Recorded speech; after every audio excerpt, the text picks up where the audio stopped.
So the question is, an electron is moving under the influence of the electric field of a uniformly charged infinity plane sheet S having surface charge density plus sigma, यानी उस पर sheet पर plus charge है.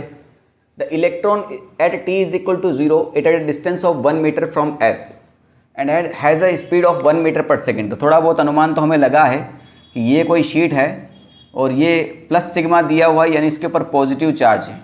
ठीक, इस sheet से, भाई ये शीट ऐसे रखी है 3D में दिखाने के लिए, इसको थोड़ा टिल्ट किया है.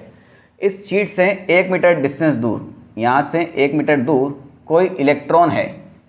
ये इलेक्ट्रॉन नेगेटिवली चार्ज पार्टिकल है, तो ये मूव कर रहा है 1 मीटर पर सेकेंड से. अब ये दिया हुआ नहीं है कि ये 1 मीटर पर सेकेंड से ऊपर जा रहा है, नीचे जा रहा है, उधर जा रहा है, या इधर आ रहा है. इसके बारे में कोई डिस्कशन नहीं है. The maximum value of sigma if the electron strikes at t is equal to 1 second. यानी आपको यहाँ पर इसी वर्ड से समझना पड़ेगा कि मैक्सिमम वैल्यू ऑफ सिग्मा. अब बात समझिए कि अगर इलेक्ट्रॉन इधर आ रहा होता, 1 सेकेंड में टकरा जाएगा भैया इससे, ये कितने सेकेंड में, 1 सेकेंड में. अब इलेक्ट्रॉन इधर आ रहा होता तो इसका स्पीड कितना है, 1 मीटर पर सेकेंड. तो बेटा डिस्टेंस 1 मीटर है, इसकी स्पीड 1 मीटर पर सेकेंड है, तो इसको इधर आने के लिए इस शीट की तो ज़रूरत थी ही नहीं. वो तो वैसे भी 1 मीटर पर सेकेंड 1 मीटर है, तो इसको डिवाइड करेंगे तो 1 सेकेंड ही आने वाला है. तो 1 सेकेंड में तो वैसे ही टकराने वाला था, तो इसकी मैक्सिमम वैल्यू की क्या जरूरत आ रही. इस शीट पर चार्ज नहीं भी होता तो भी 1 सेकेंड में टकरा जाता. यानी ये जो इसका मतलब ये है कि इलेक्ट्रॉन इधर तो मूव नहीं कर रहा होगा. ठीक, अब ऊपर नीचे और उधर की तरफ मूव कर सकता है या फिर किसी एंगल पे कर सकता है, मगर हमें ध्यान रखना है मैक्सिमम वैल्यू ऑफ सिग्मा. सबसे ज़्यादा जोर इस शीट को कब लगाना पड़ेगा, तब ये इलेक्ट्रॉन इधर जा रहा हो.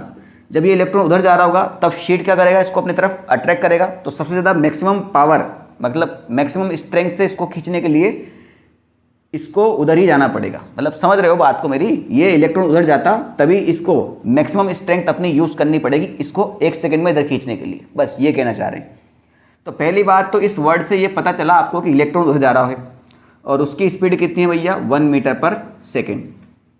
ठीक है, अब बस आपको कुछ नहीं करना कि भैया जो ये बोला है सिग्मा की वैल्यू ये दे रखी है, सिग्मा की वैल्यू ये दे रखी है और अल्फ़ा आपको बताना है बस.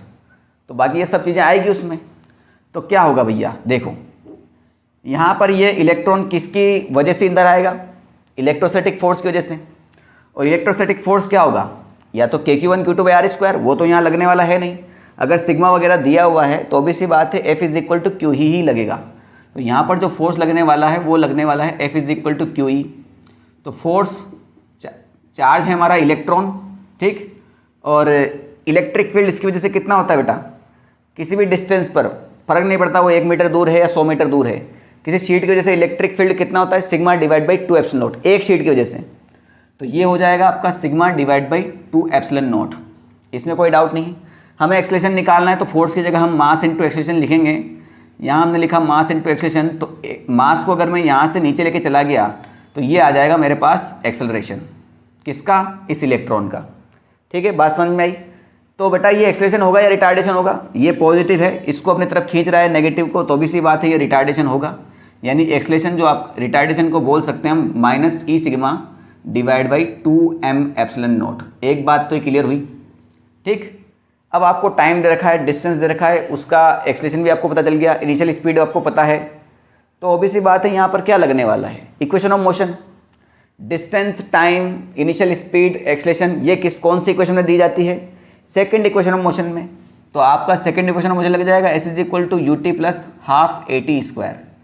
अब दूसरी चीज़ ये समझने वाली है कि जो आपका सेकंड इक्वेशन ऑफ मोशन लगता है वो हमेशा वेक्टर क्वांटिटी में लगता है. यानी ये S यहाँ पर डिस्प्लेसमेंट है, ये इनिशियल वेलोसिटी, ये एक्सेलरेशन, और ये T यहाँ पर टाइम है. यानी वेक्टर है तो ऑब्वियस सी बात है आपको साइन कन्वेंशन की जरूरत पड़ेगी. अब समझिए बात को, अगर मैं इसी पॉइंट को साइन कन्वेंशन के लिए यूज़ करूँ, इसी को मैं ओरिजिन मान लूँ, ओरिजिन मतलब ये कुछ ऐसे एक्सिस मैंने मान लिया, तो इधर वाली चीज़ों को आप पॉजिटिव मान लो तो इधर वाली चीज़ को नेगेटिव मानना पड़ेगा. वेक्टर में यही होता है. या फिर इधर को पॉजिटिव मानोगे तो उसको नेगेटिव मान लो. हमेशा हम इसको पॉजिटिव मानते हैं. यानी u जो है आपका वो हो जाएगा 1 मीटर पर सेकेंड पॉजिटिव में. डिस्टेंस आपका यहाँ से इधर मेजर है, यानी आपका डिस्प्लेसमेंट कितना हो जाएगा, -1 मीटर. टाइम आपको 1 सेकेंड दे रखा है, एक्सेलरेशन आपका सामने है. तो बस करना क्या है, निकाल लीजिए इसको. तो S हो गया -1, इनिशियल वेलोसिटी आपकी 1 है और टाइम भी 1 ही है. प्लस हाफ एक्सेलरेशन आ गया बेटा आपका minus e sigma divide by 2m epsilon not और टाइम दे रखा है आपका 1, तो ये हो जाएगा 1 का स्क्वायर।